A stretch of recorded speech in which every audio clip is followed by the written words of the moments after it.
লক্ষ্মী পুজোর দিন সকালে মূর্তিগুলো কমপ্লিট করার জন্য বসেছিলাম। দেখো রঙগুলো কী সুন্দর গায়ে ফুটেছিল, খুবই সুন্দর লাগছিল দেখতে।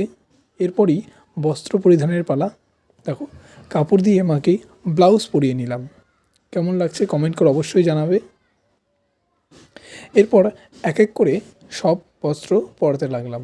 দেখো এই শাড়িটি নিয়েছিলাম মায়ের জন্য। এবার একে একে সব বস্ত্রগুলি পরিয়ে ফেললাম। দেখো এই হলো কমপ্লিট লুক। বস্ত্র পরিধানের পর কেমন লাগছে কমেন্ট করে অবশ্যই জানাবে। এরপর এক এক করে সব অলংকারগুলি পরিয়ে নেব।